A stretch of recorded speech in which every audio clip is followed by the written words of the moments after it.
Et donc pour cette première addition de l'année, chers auditeurs, Régis Le Sommier exceptionnellement est absent, mais il est remplacé avec plaisir par Jérôme Bénard, qui est donc avec nous en direct sur le terrain, puisqu'on va parler des agriculteurs, notamment les agriculteurs engagés au sein de la coordination rurale, qui aujourd'hui avait pour objectif de monter sur la capitale. Pour le moment, les choses ne semblent pas se présenter comme prévu, ils se heurtent aux forces de l'ordre, mais on en saura plus donc dans un instant avec Jérôme Bénard. Jérôme Oui, Bénard, est-ce bonjour. que vous nous entendez ? Oui, Oui, bonjour. on vous entend aussi. Meilleurs vœux à tous les auditeurs. Je n'ai une voix un peu cassée par le peu d'heures que j'ai dormi. Bah, aucun souci. Suite à On vous suivi souhaite de ces meilleurs vœux aussi. mobilisations. Est-ce que vous m'entendez ?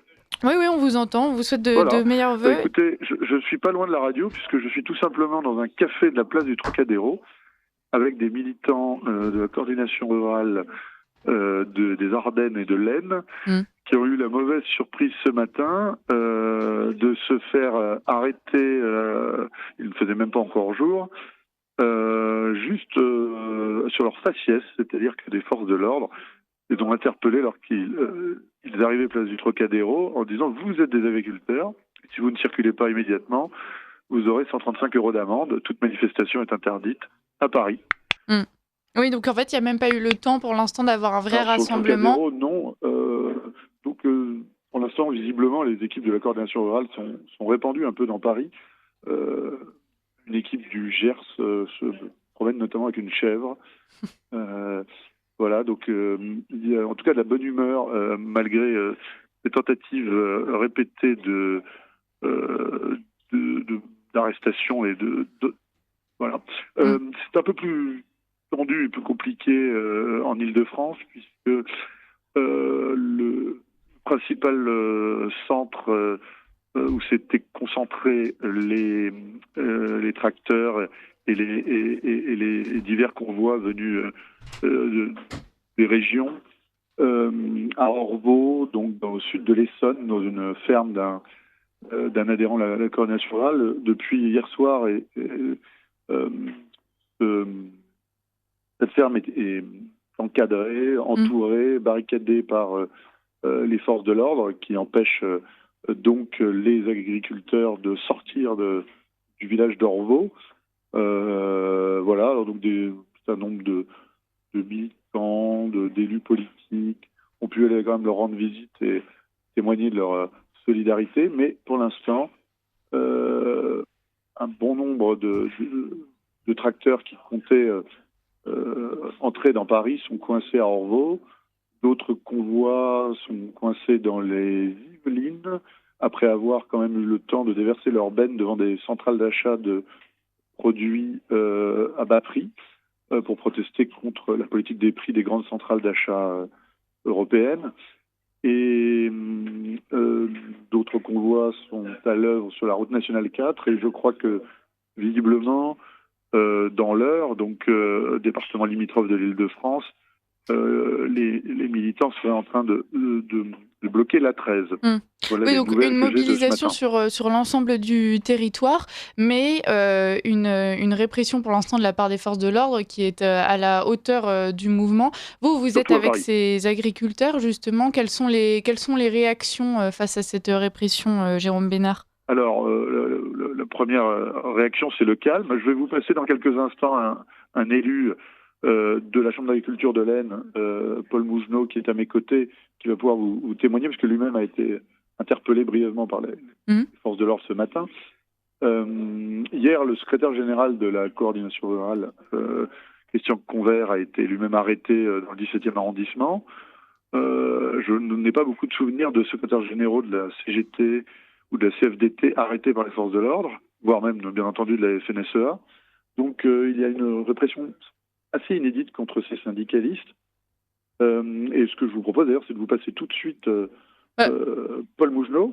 Alors, si on vous est, avez une on est autre en question. studio avec Richard de 16 et Pierre-Alexandre Bouclé qui ont peut-être des questions pour vous avant de Oui, nous passer donc d'accord, bien cet élu. entendu. J'en ai une dernière moi aussi. La coordination rurale aujourd'hui est assez seule, plutôt abandonnée par les autres syndicats qui, si ils affirment partager leurs revendications, ne comptent pas les rejoindre dans ces manifestations.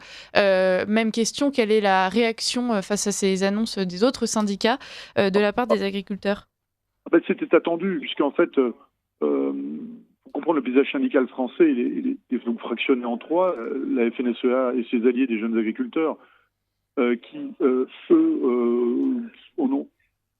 dans la cogestion, donc ils sont toujours d'accord avec le gouvernement. Ils essaient de faire des avancées, mais ils sont pour l'ensemble pour la cogestion et non pas dans le rapport de force syndicale. Donc la FNSEA, ils étaient RPR du temps du RPR et macronistes après l'élection d'Emmanuel Macron. Donc voilà, ils co-gèrent aujourd'hui avec Annie Genevard, la nouvelle ministre de l'Agriculture issue des LR. Ensuite, vous avez la Confédération paysanne qui avait des aspects sympathiques à l'époque de José Bové, mais qui s'est beaucoup rapproché de LFI, qui a deux soucis. Premièrement, elle n'a plus vraiment de figure nationale capable d'imposer un discours. Et deuxièmement, elle a une alliance tacite avec la FNSEA pour limiter la poussée de la coordination rurale. Donc en fait, les autres se lavent les mains comme Ponce Pilate, en attendant cette fameuse réunion du 13 janvier, mais réunion avec François Bayrou, des syndicats agricoles, auquel se rendra la coordination rurale, sauf qu'à partir du 7 janvier, on rentre en zone où les pouvoirs publics ont un devoir de réserve, puisque du 15 au 30 janvier se déroulent les élections syndicales aux chambres d'agriculture. Donc en fait, à partir du 7, le gouvernement ne pourra plus rien annoncer avant la fin du mois de janvier. Et c'est ce que dénonce la coordination rurale et qui dénonce donc l'hypocrisie des autres syndicats. Je vous laisse, merci beaucoup Jérôme Bénard pour toutes ces informations. Je vous laisse nous passer donc ce fameux élu, Paul Mougenot, qui a été interpellé par les forces de l'ordre avant d'être relâché. Voilà, agriculteur dans l'Aisne. Je vous passe monsieur Mougenot. Merci.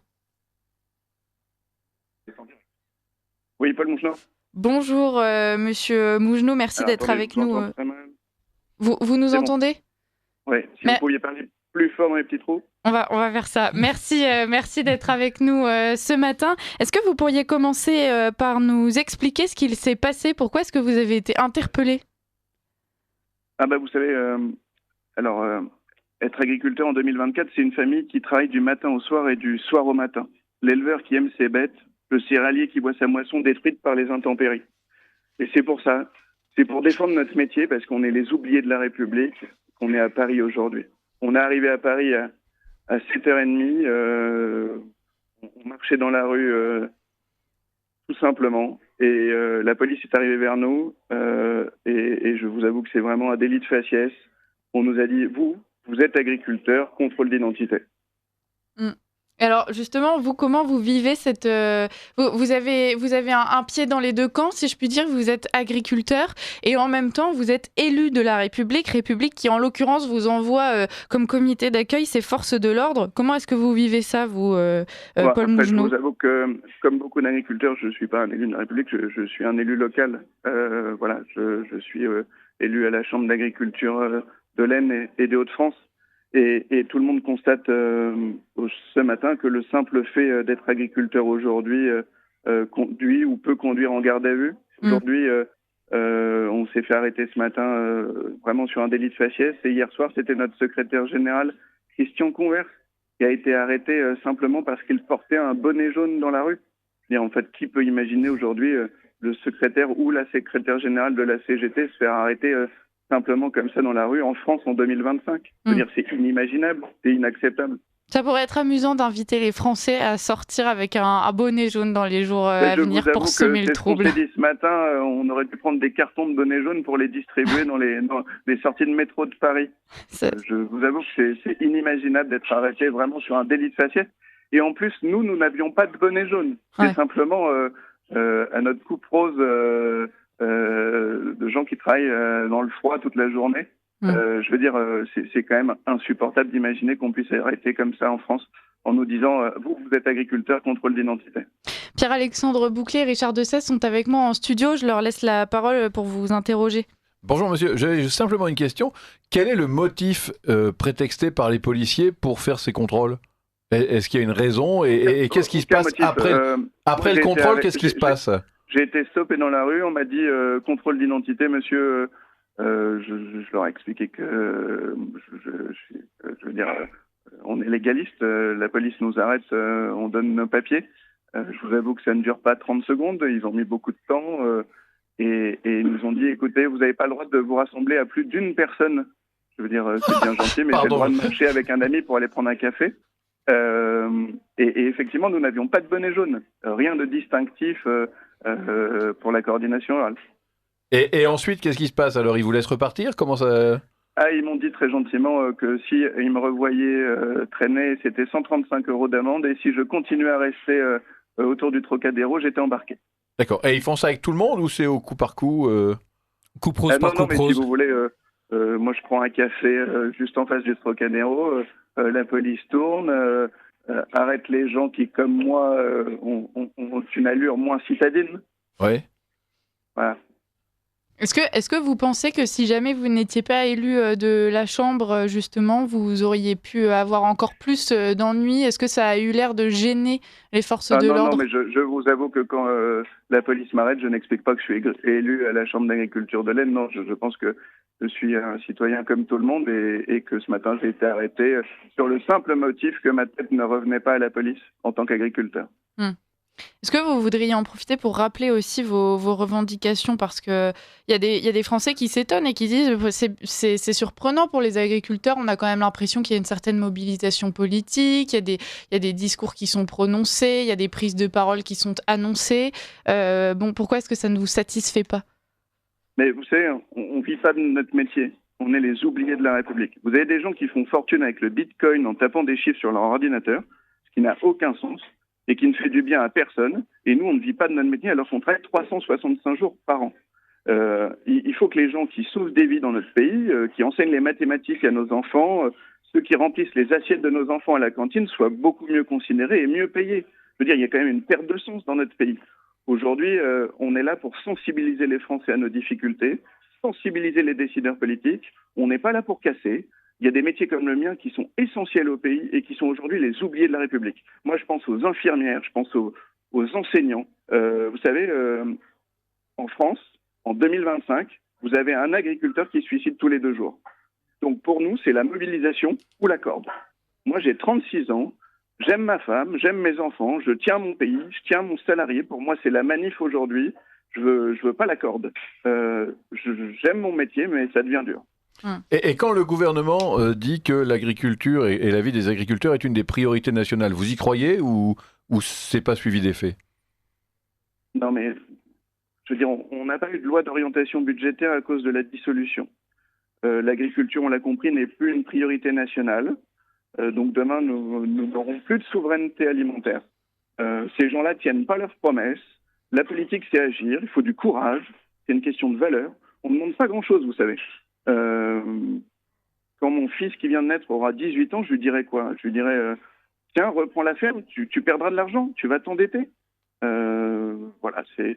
vous savez, je suis dans un bistrot, là, faut mieux être serveur à ce prix-là. Les gens qui servent la nourriture dans les restaurants sont mieux payés que ceux qui la produisent. Pour nous, ce sont des milliers d'heures de travail pour avoir du sucre ou des fraises dans votre assiette. Et je suis désolé, mais l'agriculture est un marché stratégique de notre pays. Moi, je suis la 4e génération. Je pense qu'on a saccagé dans les années 80-90 notre industrie. Et aujourd'hui, on est en train de saccager notre agriculture. Vous parlez de cette arrestation au faciès. Est-ce que cette différence justement qui va jusqu'au physique, ça traduit la fracture que vous semblez décrire et ressentir avec ce monde politicien, parisien, ce monde des métropoles et donc cette France des oubliés?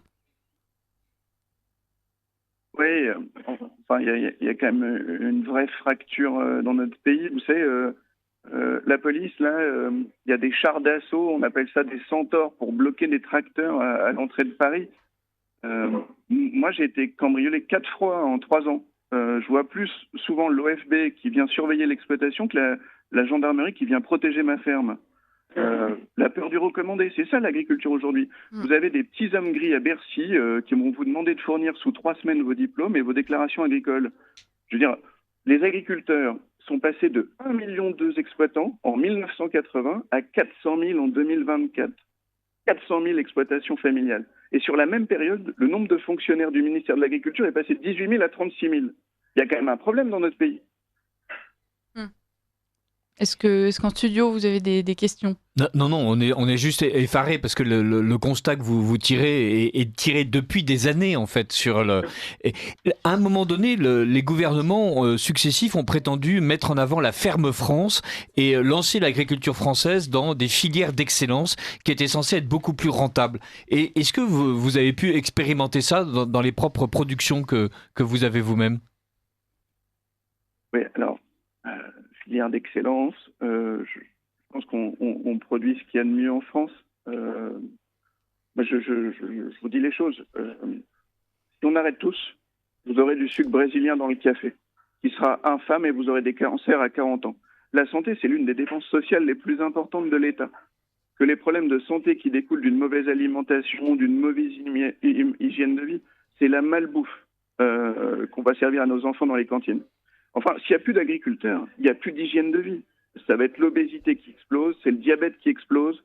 La France est l'un des seuls pays qui résiste au diabète parce que l'on a l'une des meilleures alimentations. Si on change notre alimentation, demain, tout le monde sera malade. C'est un investissement, notre agriculture. Alors, évidemment, on entretient les paysages, on entretient la santé des Français. Et vraiment, c'est aussi le sens de notre mobilisation aujourd'hui. On entretient une fierté. La santé, les paysages, la fierté, vraiment, il y a une maintenance de la France à travers la paysannerie et pourtant, on a l'impression que les pouvoirs publics considèrent effectivement que vous êtes une quantité négligeable et qu'il y a d'autres populations qu'il faut favoriser, notamment la population citadine, et que, au bout du compte, on a le sentiment qu'ils sont prêts à faire en sorte que tout vienne de l'extérieur pourvu que ça coûte moins cher. Est-ce qu'on peut soutenir une agriculture française en France avec une autre manière d'organiser la distribution des produits qui permettent d'assurer un revenu convenable aux agriculteurs ? Alors, depuis plus de 30 ans, la coordination rurale se bat contre les accords de libre-échange qui font des produits agricoles la variable d'ajustement des négociations commerciales. On parle tous les jours de clauses miroirs. Pourquoi est-ce qu'on continue à imposer des normes très strictes aux producteurs accompagnés de contrôles abusifs ? Je vous avoue que ça s'apparente quand même souvent à du harcèlement, et qu'on importe sans scrupule des produits d'autres pays qui bafouent complètement les règles. La coupe est pleine. Je veux dire, et je ne parle même pas de l'accord sur le Mercosur. Je veux dire, Emmanuel Macron, il est le président de la République. Il n'est pas le représentant du bureau de l'Union européenne à Paris. Les produits agricoles doivent respecter nos lois. L'Union européenne assassine nos agriculteurs. Moi, brader l'agriculture française au profit des voitures allemandes et du textile espagnol, il faut dire non. Et pardon monsieur, vous parliez de malbouffe en prenant l'exemple du sucre brésilien, et je crois que ce sont des exemples importants à citer, notamment pour les auditeurs de Radio Courtoisie qui pourront peut-être justement mieux imaginer ce qui les menace. Est-ce que vous auriez d'autres exemples de malbouffe agricole venue de pays étrangers et que les Français font de manière plus saine ? Oui, mais alors attendez. Hier, on était dimanche. Moi, j'ai mangé un poulet en famille. Aujourd'hui, on n'évoque pas du tout le tabou ukrainien parce qu'ils sont en guerre. Mais, ou brésilien aussi d'ailleurs. Je vais vous parler de bientraitance animale. Moi, je suis à côté de Stéphane, là, qui est éleveur dans le sud de l'Aisne. Aujourd'hui, les poulaillers en Ukraine, ce sont des poulaillers qui font 50 hectares. 50 hectares, ça veut dire 50 terrains de foot. Donc, on ne parle évidemment pas de la même bientraitance animale et on ne parle évidemment pas du même respect du consommateur, si vous voulez. Parce que l'agriculteur, il est là aussi pour nourrir. Alors, nourrir tout le monde, mais aussi nourrir nos enfants dans les cantines. Et ça, c'est la réalité. Vous avez évoqué rapidement l'Europe, Paul Mougenot. Est-ce que vous considérez que c'est les politiciens français qui échouent à affirmer les intérêts de la France au sein de l'Union européenne, ou bien est-ce que c'est l'Union européenne de toute façon qui est viciée et qu'il faut quitter comme certains appellent à le faire ? Je je vous avoue que on a fait la politique agricole commune pour être fort ensemble. Et aujourd'hui, on est en train de faire la politique écologique commune. Je veux dire, moi, je suis agriculteur aux portes du chemin des Dames. Et le chemin des Dames, si vous voulez, l'Aisne, c'était le département le plus sinistré en 1918. On a réussi à reconstruire, on a réussi à produire. On est devenu l'un des pays les plus grands producteurs du monde. Et aujourd'hui, qu'est-ce qu'on a? On est devenu importateur. C'est ça la réalité. Et que ce soit une politique européenne ou française, c'est un échec. Vis-à-vis des autres syndicats, comment vous vous positionnez? On a interrogé Jérôme Bénard, mais on peut l'entendre de votre bouche directement. Ces autres syndicats qui, rappelons-le aux auditeurs qui nous rejoignent à l'instant, soutiennent bien évidemment vos revendications, mais refusent en revanche de soutenir et de s'unir au rassemblement auquel vous avez appelé aujourd'hui. Oui, alors, je pense qu'il faut se mobiliser, que ce n'est pas du tout une question syndicale ou d'appartenance syndicale. Moi, je le dis très simplement, j'ai aucune difficulté avec les autres représentants de syndicats locaux. Je veux dire, on a tous la même passion de notre métier, on n'a juste pas le même maillot. Je suis désolé, j'ai un autre entretien téléphonique avec une autre radio. Je vous repasse Jérôme Bénard qui est à côté de moi. Avec plaisir. Merci bon beaucoup. Courage. Oui, pardon, on jongle. Allô? Oui. Jérôme Bénard, est-ce que Voilà. la situation semble évoluer autour de vous? On peut commencer par là. Oui, écoutez, la situation est très calme. En fait, j'ai l'impression que la coordination rurale a choisi de ne pas envoyer ses militants dans les commissariats. Et donc, ils se sont un peu dispersés dans la capitale en attendant, pour ceux qui y étaient, ils étaient en fait en voiture. Et ils attendent les éventuels tracteurs qui pourraient arriver. D'accord. Voilà. Il est à noter que la situation est beaucoup plus calme à Lyon, où visiblement les forces de l'ordre avaient au signe de laisser les agriculteurs qui s'étaient notamment regroupés dans les monts du Lyonnais cette nuit avancer vers Lyon. Et on sent plutôt une crispation sur Paris, en fait. Jérôme Bénard, la coordination rurale donc est en nombre d'adhérents et en nombre de voix était loin derrière la FNSEA. Est-ce que, à la faveur des mobilisations de ces dernières années, de ces derniers mois, on sent que les élections à venir vont permettre à la coordination rurale de gagner un nombre significatif d'élus? Alors, en fait, oui, il y aura une poussée de la coordination rurale, donc qui aujourd'hui pèse à peu près 21%. Mais donc c'est les élections d'il y a 5-6 ans, puisqu'il y a beaucoup de temps entre deux élections aux chambres d'agriculture.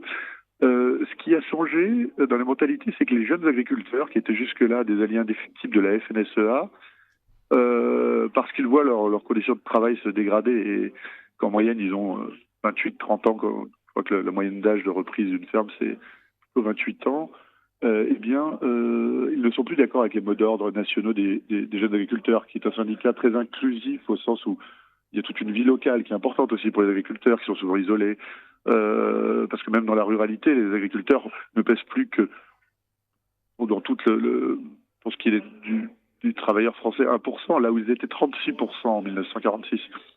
Donc les JA, le CNJA puis les JA ont été une école d'action et une école de la vie aussi pour ces agriculteurs, jeunes agriculteurs, mais ils ne veulent plus se laisser guider forcément vers la FNSEA comme seule porte de sortie. Donc c'est là où ça pourrait changer. Et la coordination rurale, qui n'avait que 3 chambres d'agriculture pour l'instant, puisque c'est là que se trouve le pouvoir, tout du moins le pouvoir syndical et le pouvoir consulaire, pourra en gagner une dizaine ou une quinzaine. Alors, et une fois qu'une chambre d'agriculture passe dans un syndicat ou un autre, c'est en fait tout un système de subventions aussi qui change, c'est-à-dire ce ne sont pas les mêmes commissions qui vont attribuer les mêmes subventions aux mêmes agriculteurs. Voilà, jusqu'à maintenant, puisque à la sortie de la guerre, il y avait un syndicat unique, la FNSEA, héritier de la corporation paysanne de Vichy d'ailleurs, mais ripoliné avec le nom d'un tout petit syndicat qui avait œuvré dans la résistance. Eh bien, tout était intégré, le Crédit Agricole, Groupama, et quand d'autres syndicats, au début des années 90, et 2 autres syndicats sont un peu sortis de terre, eh bien, on a vu quand même des petits chantages à la subvention apparaître dans des chambres d'agriculture, c'est-à-dire si vous n'êtes pas dans le bon syndicat, vous n'aurez pas les subventions dans la commission d'attribution. Oui, vous n'aurez pas les subventions, vous n'aurez pas la paille quand il y a une pénurie. Enfin, voilà, c'était pas des petites. Il y avait une véritable mainmise de la FNSEA sur la vie agricole. Et est-ce que là, le fait que la FNSEA prétende soutenir les revendications de la coordination rurale tout en ayant en permanence temporisé, est-ce qu'il n'y a pas aussi de leur part un double jeu en espérant que la coordination rurale va se griller auprès du gouvernement et de l'opinion publique? Et eux pourront toujours apparaître comme le cercle de la raison, les disciples de Bruno Le Maire, les gens qui comprennent ce dont la France a besoin, qui est forcément une agriculture européenne et macroniste. Oui, même pour dire les choses de la manière la plus neutre possible. Le procès qui est fait actuellement, notamment au président de la FNSEA, c'est d'être lié à des intérêts agricoles mondiaux, y compris la coordination rurale a parlé des questions d'huile de palme produite en Malaisie, de déforestation au Brésil.